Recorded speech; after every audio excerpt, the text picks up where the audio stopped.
Hello, so this is going to be the first video um, that I am sharing to explain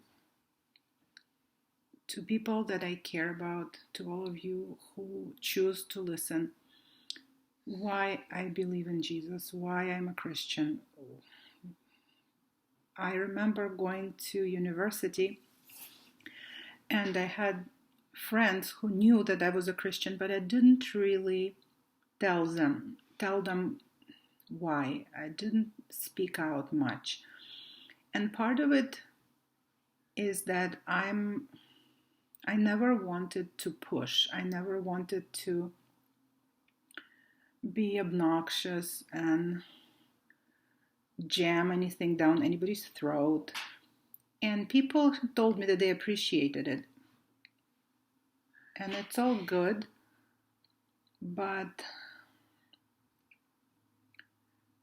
there's got to be a balance between shoving your beliefs down someone's throat and just being able to honestly tell people why is it that you believe what you believe. What is it that makes you feel and think a certain way?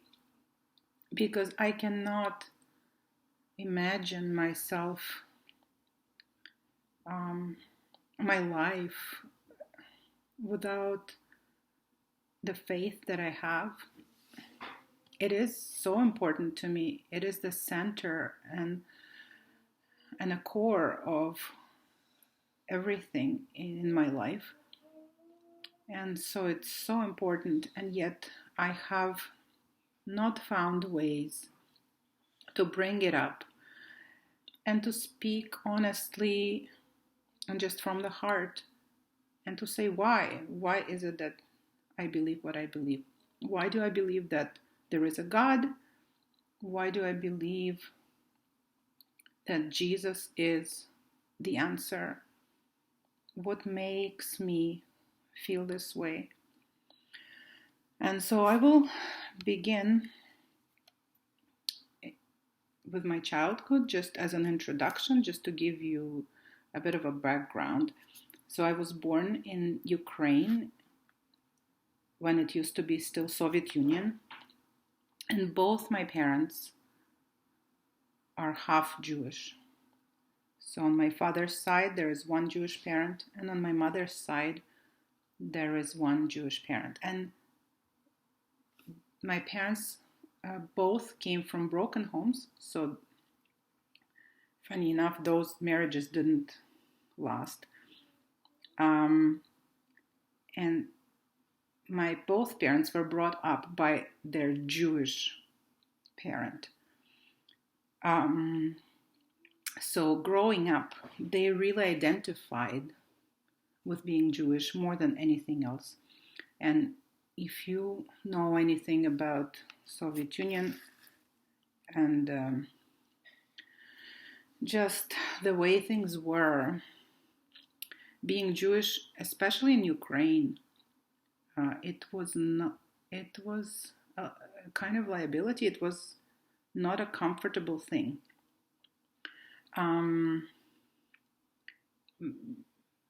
You had to hide it, because if it was out in the open, you would be faced with anti-Semitism in certain form. Maybe people would just say things to you that are not nice. You also may not get a job, or you may not get a job promotion. You may have difficulties going to university and getting the kind of education that you would want. And so there were always these currents and undercurrents socially. And since my parents were halves, they have learned to navigate this. And so we would always have Jewish friends and non-Jewish friends. And you needed to know what you could say in what group and in what setting. And being Jewish was not a religious experience. In fact, we didn't know, and I grew up knowing absolutely nothing about Jewish religion or Jewish culture. We had about a bit of a Yiddishkeit culture, so I knew some Yiddish words. But mostly being Jewish meant that you are not part of one group, you're part of another group, you're safe with your Jewish friends, you're safe to speak out, to say what you really think with them. With the people who are not Jewish, you kind of need to know. Maybe some people you can be open with, but not all. And so, so this was one thing. So my Jewishness meant that it was a social Jewishness. It was cultural Jewishness. I never knew any prayers. I didn't see ever, like an Orthodox Jew. I have never seen anybody dressed the way Jews here in the West dress. So that's that. But it was an important part of my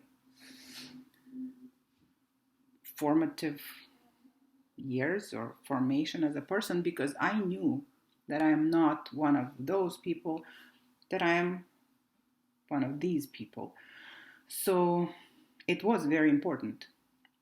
It just meant something to us back in those years, back in those days in Ukraine, that probably is very different than what being Jewish means to people and meant to people in the West or in Israel.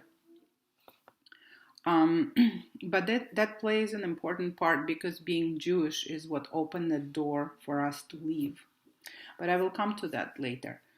So another, just a background to my roots is my parents and we were very close. They were, I guess I would feel, my best friends. I could share pretty much anything with them. I felt surrounded by love. But at the same time, it was not perfect, because my dad had a very explosive temper. And I remember growing up and since being a child, being surrounded by conflict, by people yelling and fighting. And I remember hiding behind a chair, crying. It was really traumatic for me. And that was in the midst of the feeling of they love me. But what was happening between my dad and my mom was not smooth at all. And I understand now that there probably was few moments that they were close to separation, which didn't happen, but there was that much tension. They also used to drink. They're not alcoholics, but they would go to these parties with their friends, and they would bring me with them because there was nobody to babysit me. And they would just, have fun and drink. But I saw this change that took place in them, where they would get loud and yell and red in the face, and and that was also part of what I grew up with, and this was normal. What I at least thought was normal. They didn't blank out. They didn't get so drunk that they couldn't walk, but this was a part of their life, a very normal part of their life. So at the same time, my parents also were a kind of people who were not satisfied with the status quo. they were really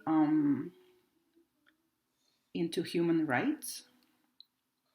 They were friends with dissidents. They were friends with people who went to prison for speaking out against the system.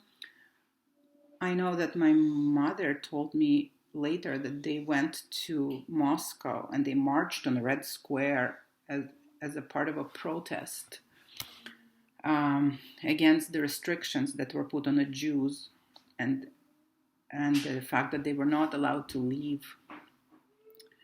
And so they were involved in human rights movement quite heavily. I remember we had literature at home that was, self-printed. All these books that were printed at home and they were passed around.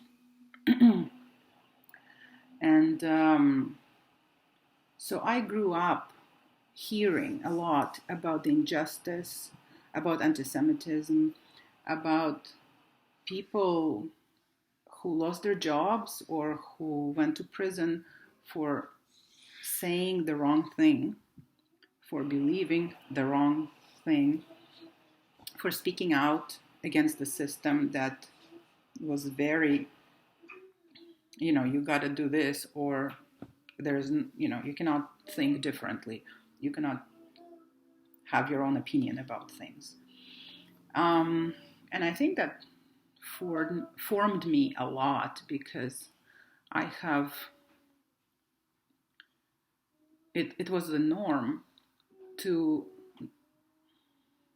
challenge and question the status quo, to challenge and question the system, to mistrust things that came from the top, the government, and to check things against the experiences of people rather than the slogans that were just spoken on TV and so on.